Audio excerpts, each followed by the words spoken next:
नमस्कार मित्रांनो, मंगल ॲग्रो फार्मच्या नवीन व्हिडिओमध्ये आपणा सर्वांचे पुन्हा एकदा स्वागत आहे। आपण हा जो व्हिडिओ आहे हा आमच्याकडे असणाऱ्या गावरान आणि नैसर्गिक पद्धतीने उगवलेल्या शेवग्यांविषयी आहे। यामध्ये यांना कुठलंही खत वगैरे आपण दिलेले नाही आहे, तरी शेंगा बघा काय क्वालिटी आहे। आणि मगाशी म्हटल्याप्रमाणे आपण याची जी बियाणं आहे हे विक्री करणार आहोत। जर कुणाला बियाणं पाहिजे नसतील तर मंगल ॲग्रो फार्मच्या 86 0 53 53 212 या नंबरवर संपर्क साधावा। आता बऱ्याच जणांनी विचारलं होतं याची पानं वगैरे कशी असतात, तर लकीली याच्यामध्ये पानं आहेत, परंतु यांना पाऊस किंवा पाणी द्यायची काही सोय नाही आहे। जवळपास 2 महिने झाले ह्या साईडला तुमच्या लक्षात येईल नांगरून पडलेला आहे, पाऊस नाही तरी पण यांची जी पानं आहेत तर चांगल्या पद्धतीने हिरवी आहेत आणि बहार पण फुटलेला आहे। या शेवग्याला कधी पण शेंगा असतात। तर या खास हा जो व्हिडिओ आहे हा या बियाणं विक्रीवर आहे। जर कुणाला याचं बियाणं लागलं तर ते आपल्याकडे मिळेल। शक्यतो आता गावरांच्या जाती आहेत ह्या लोप पावत चाललेल्या आहेत, परंतु आपण इथे या जाती ज्या आहेत ह्या संवर्धित करत आहोत। तर यामध्ये आपण मुद्दामून याच्या शेंगा काढल्या नाही खाण्यासाठी, कारण आपल्याला याचं जे बियाणं आहे हेच लोकांपर्यंत पोहोचवायचं आहे की जेणेकरून आपलं जे स्थानिक ब्रीड असतं ते खूप चांगलं असतं।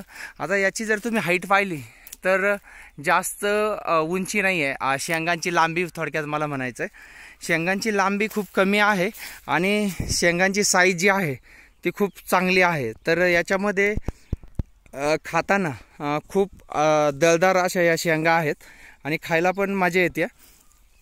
तर या पद्धतीचे आहे।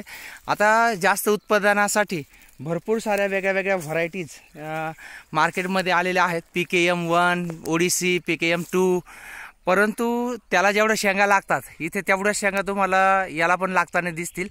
यामध्ये बऱ्याच शेंगा काही पडल्या असतील तरी पण इतक्या शेंगा याला उरलेल्या आहेत।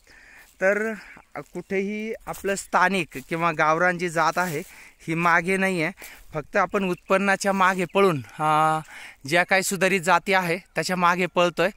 परंतु आपली जात जर विचार केला तर स्थानिक जाती ज्या आहेत ह्या खाण्यासाठी खूप चांगल्या असतात।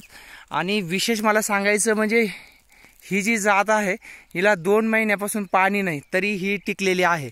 म्हणून आपला एक प्रयत्न असतो की ज्या आपल्या देशी जाती आहेत त्या लावत चला, त्याला पाणी नसेल किंवा कमी जरी असेल तर काही अडचणी येत नाही। परंतु आपण जास्त उत्पन्नाच्या हव्याचा पोटी संकरित जाती लावतो आणि त्यांना सतत पाणी फवारणी या ज्या गोष्टी आहेत या लागतात। आता इथे तुमच्या लक्षात येईल हे सगळे जेवढे शेवगे या त्या बांधावर लावलेले आहेत याला कुठल्याही पाण्याची व्यवस्था नाही किंवा काही नाही। ज्यावेळेस इथे 2 महिन्यापूर्वी मका होती, जी मंडळी ट्रेनिंगला आली असतील त्यांना माहीत आहे की त्यावेळेसच फक्त इथून कडेला पाणी जायचं। 2 महिन्यापासून याचं पूर्ण पाणी जे आहे हे बंद आहे, तरीही या शेवग्याला परत फुटवा फुटलेला आहे थोड्या प्रमाणात आणि शेंगा ज्या आहेत त्या खूप मोठ्या प्रमाणात आहे। तर आपण जे म्हणतो की खूप सारं पाणी पाहिजे तर शेवग्याला म्हणजे ह्या ज्या गावरान शेवग्याला आहे याला तेवढी गरज मला वाटत नाही, तेवढी गरज आहे। तर आता आपण याचंच बी जे आहे ते विक्री करत आहोत। इथे तुम्हाला त्याची क्वालिटी कळेल। आता एवढे आपण शेंगा काढलेल्या आहेत आणि याच्यातून या स्वरूपाचं जे बी आहे हे निघतं आहे आणि खूपच चांगल्या क्वालिटीचं जे बी आहे हे तयार होताना इथे तुम्हाला लक्षात येईल।